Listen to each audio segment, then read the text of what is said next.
Bonsoir à tous, bienvenue sur D8. Je suis ravie de vous retrouver pour cette nouvelle édition de Voyage au bout de la nuit. Je poursuis pour vous la lecture des 4 filles du Docteur March, une œuvre écrite par une américaine qui s'appelle Louisa May Alcott, notamment le titre anglais. Pour ceux parmi vous que ça intéresse, c'est Little Women.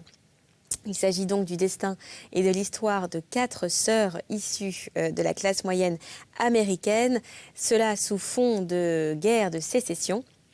Le roman donc a lieu à Concord, une toute petite ville près de Boston, sur la côte est des États-Unis. Et eh bien, il raconte le quotidien donc de ces 4 jeunes femmes. Il s'agit de Margaret, Jo pour Joséphine, Elizabeth et Amy, qui sont toutes les 4 très différentes. L'une est docile et bienveillante, l'autre est intrépide et rebelle, la troisième est timide et introvertie, et la dernière est très coquette et capricieuse. Voilà. Mais elles vont malheureusement se heurter aux réalités du quotidien en pleine guerre. Leur père, c'est Robert March, qui lui, en fait, milite contre l'esclavagisme et qui s'est notamment engagé aux côtés des troupes nordistes en tant que médecin sur le front. On va voir comment évolue le destin de ces 4 personnages hauts en couleur, tout à fait. Évidemment, vous le savez tous, mais cette œuvre a été de nombreuses fois adaptée à la télévision et au cinéma, également dans des dessins animés. Pour l'heure, eh bien, je poursuis pour vous cette lecture. N'oubliez pas qu'il est toujours question d'interagir dès à présent avec nous dans l'émission. Ça s'affiche juste là en bas de votre écran. Il vous suffit de taper #VBN et on se fera un plaisir, moi ou mes charmantes collaboratrices et collaborateurs, puisque Lionel est toujours parti et toujours avec nous, parmi nous. Eh bien, on se fera un plaisir de vous répondre. Pour l'heure, on continue la lecture. Vous êtes avec moi sur D8 jusqu'au bout de la nuit. Restez avec nous, ne zappez pas. Et on poursuit tout de suite la lecture. Très belle nuit à vous tous. Le court après-midi s'était écoulé. Tous les préparatifs étaient faits. Meg et sa mère achevaient quelques travaux de couture indispensables. Bess et Amy s'occupaient du thé pendant que Hannah finissait de repasser. Jo ne revenait pas. Elles commencèrent à s'inquiéter et Laurie sortit pour aller à sa recherche, car personne ne savait ce que Jo, inquiète d'un refus possible de sa tante, pouvait avoir imaginé. « Elle ne ressemble plus à notre Jo, dit-elle, en se tournant vers ses autres enfants.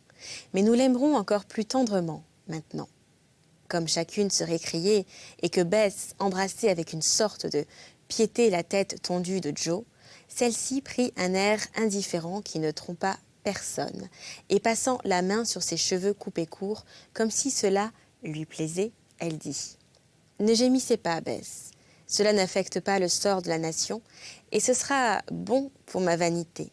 Je devenais trop fière de ma perruque, cela me fera du bien de ne plus avoir cette vanité sur la tête.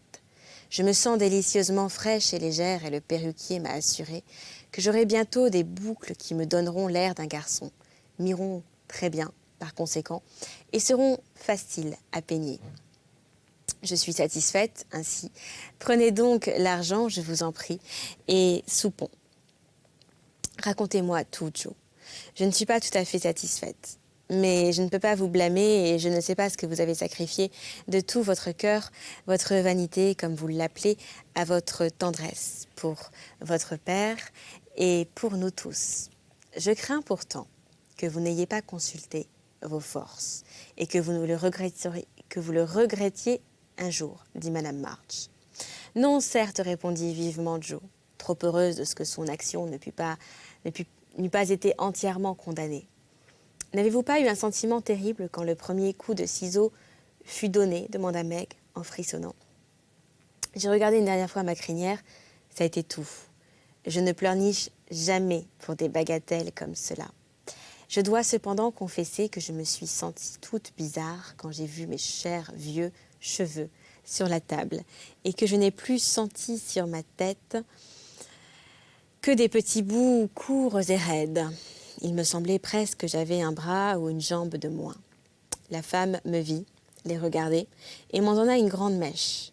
Je vais vous la donner comme souvenir des gloires passées, pensant des gloires passées, maman, car c'est si agréable d'avoir des cheveux courts que je ne pense pas que je me laisse repousser une queue comme celle que j'avais. Madame March plia la grande mèche de cheveux châtains, et quand elle se retourna pour la placer dans son portefeuille, à côté d'une mèche de cheveux gris et courts, on aurait pu la voir, cette pauvre mère, déposer un baiser sur ces deux reliques. Elle aurait voulu parler à Joe, mais ne put que lui dire « ma chérie ». Quelque chose dans sa figure fit penser à ses enfants qu'il fallait changer de sujet de conversation. Elles parlèrent alors, aussi gaiement que possible, de la bonté de M. Laurence, puis de l'offre et du départ de M. Brooke. « Qu'en pensez-vous, Joe » dit Bess. « Eh bien, je pense, dit-elle, je pense que c'est très bien. Absolument bien. Je ne puis penser autrement. » On causa enfin de la perspective d'un beau temps pour le lendemain et du bonheur qu'elles auraient quand leur mère serait revenue, leur apportant de vraies bonnes nouvelles. Personne ne désirait aller se coucher, mais quand 10 heures sonnèrent, Madame March mit de côté l'ouvrage qu'elle venait de terminer et dit « Venez, les enfants ». Bess alla au piano et joua l'hymne favori de son père. Elles commencèrent toutes bravement à chanter, mais bientôt les sons se refusèrent à sortir de leurs lèvres, l'une après l'autre. Elles durent se taire. Bess seule acheva la prière, car la musique était la manière d'exprimer ces sentiments qui l'intimidaient le moins. « Allez vous coucher maintenant, mes filles bien-aimées, » leur dit Madame March, après les avoir tendrement embrassées l'une après l'autre. « Mais ne causez pas ce soir, car il faudra nous lever de bonne heure et nous avons besoin de tout le sommeil possible. Bonsoir, mes chéris. Que Dieu vous garde et nous conserve votre père. » Les 4 enfants se couchèrent aussi silencieusement que si le cher malade eût été dans la chambre à côté. Bess et Amy s'endormirent vite, malgré leur douleur, mais Meg, absorbée dans les pensées les plus sérieuses qu'elle eût jamais eues, resta éveillée. Joe, immobile, semblait endormi, quand un sanglot à demi étouffé apprit à Meg qu'elle ne dormait pas non plus. Elle passa sa main sur le visage de sa sœur et sentit qu'elle avait les joues mouillées de larmes. « Joe, chérie, qu'avez-vous? Pleurez-vous à cause de papa ?»« Tout à l'heure, oui, mais pas en ce moment. Non, c'est indigne. Alors pourquoi ? » « Eh bien, je suis assez sotte, Meg, le croirez-vous, pour pleurer mes cheveux. » s'écria la pauvre Joe qui essayait en vain d'étouffer son chagrin dans son oreiller. « J'ai honte de moi. Et c'est aussi, je crois, de honte que je pleure, c'est plus mêlé que mes cheveux ne l'avaient jamais été. » Ces paroles ne semblèrent pas comiques du tout à Meg. Elle caressa et embrassa tendrement la pauvre héroïne. « Je ne suis pas fâchée de l'avoir fait, » protesta Joe d'une voix altérée. « Je recommencerai demain si je le pouvais. C'est seulement la partie vaine et égoïste de moi-même qui pleure de cette stupide manière. Ne le dites à personne, c'est fini maintenant. Je pensais que vous étiez endormi et j'avais cru pouvoir gémir en secret sur ma seule beauté. Comment cela se fait-il que vous ayez été éveillé ? Je ne peux pas dormir, je suis si inquiète. Pensez à quelque chose d'agréable et vous vous endormirez bientôt. J'ai essayé, mais j'ai été encore plus éveillée qu'avant. Mais alors à quoi pensez-vous ? Je pensais, dit Meg en baissant la voix, que M. Laurence était bien bon d'envoyer un homme aussi parfait que M. Brooke en Amérique, avec maman en ce moment. Joe se mit à rire, et Meg lui ordonna d'un ton bref de se taire. Puis elle lui promit de faire boucler ses cheveux, et s'endormit bientôt en rêvant à son château en Espagne. Minuit venait de sonner, les chambres étaient silencieuses. Quand Madame March se glissa doucement d'un lit à l'autre, relevant une couverture, ici, arrangeant un oreiller, là, s'arrêtant pour regarder longuement et tendrement la figure de chacune de ses enfants, les bénissant l'une et l'autre du fond de son cœur, et adressant à Dieu une de ces prières dont les mères seules ont le secret, Comme elle levait le rideau pour sonder du regard la nuit terrible, la lune sortit subitement de derrière les nuages et brilla sur elle comme pour lui dire « Ne te désespère pas, il y a toujours du soleil derrière les nuages. » Chapitre 13. Un paquet de lettres. Les sœurs allumèrent leurs lampes le lendemain matin, au point du jour, pendant que tout au dehors était froid et sombre.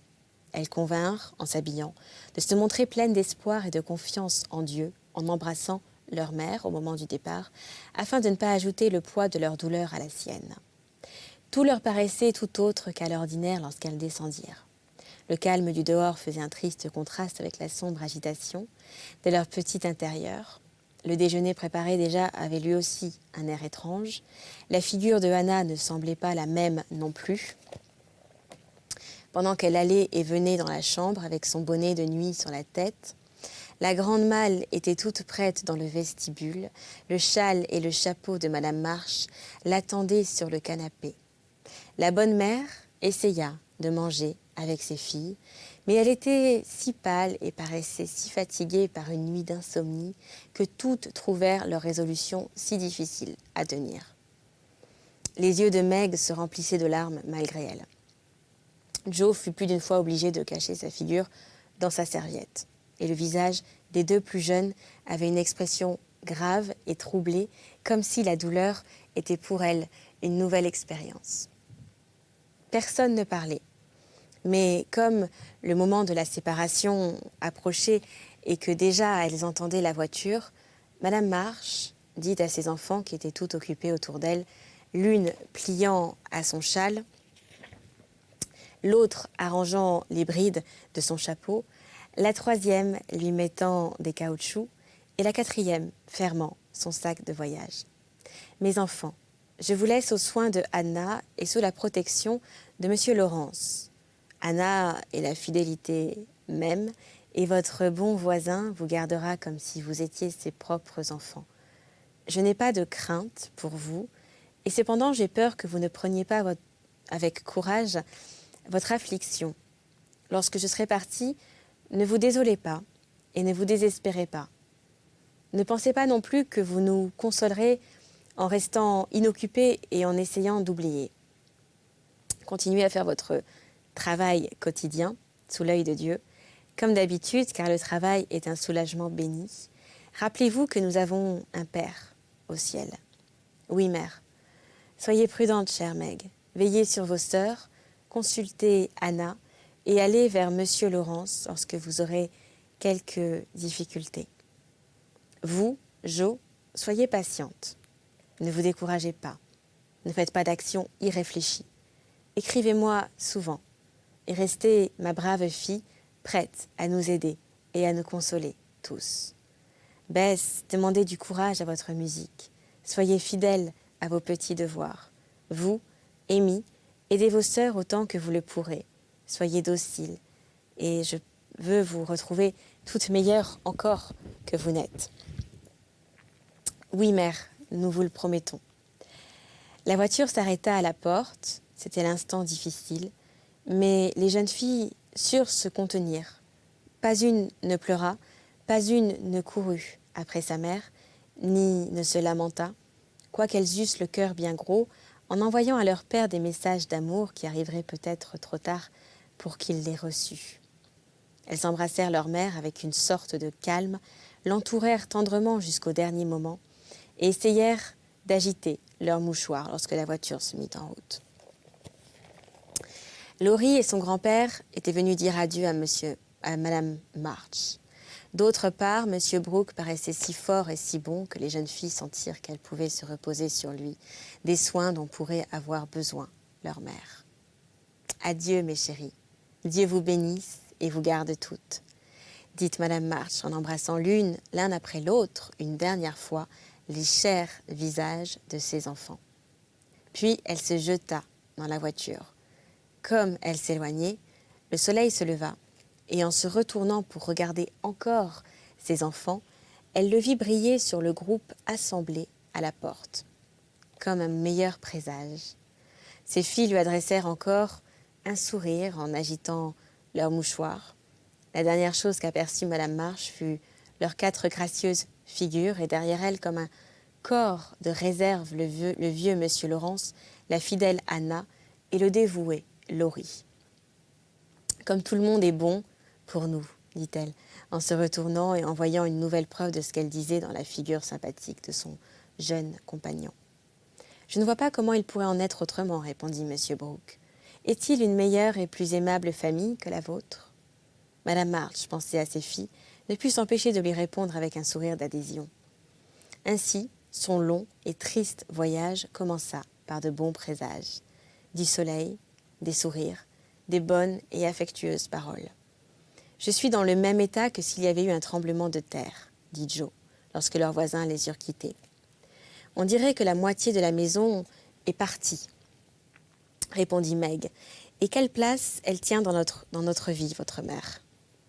Anna leur permit sagement de se soulager par des larmes, et lorsque l'orage sembla s'apaiser, elle arriva armée d'une cafetière.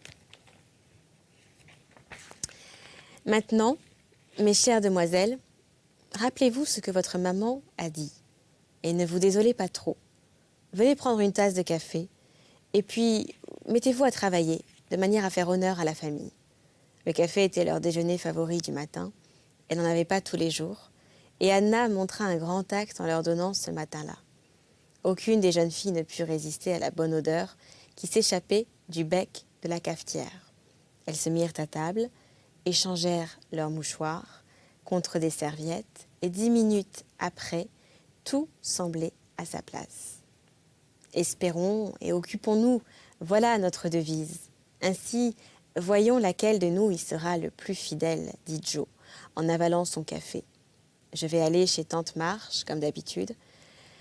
Comme elle va gronder, Dieu fasse qu'elle ne me parle pas de cet argent qu'il a fallu lui emprunter. Je vais aller chez mes Kings et cependant peut-être ferais-je mieux de rester ici, à travailler, dit Meg, en regrettant au fond du cœur que ses yeux fussent si rouges. Ce sera la fin pour cet épisode. Je vous propose qu'on se retrouve très prochainement pour la suite des aventures des 4 filles du docteur March, une œuvre de Louisa May Alcott. D'ici là, portez-vous bien. N'oubliez pas de nous retrouver sur les réseaux sociaux. Pour cela, c'est simple, il vous suffit de taper #VBN. Également sur le site de la chaîne www.d8.tv. Quant à moi, eh bien, je vous embrasse. Je vous souhaite une très belle nuit sur D8. À très bientôt.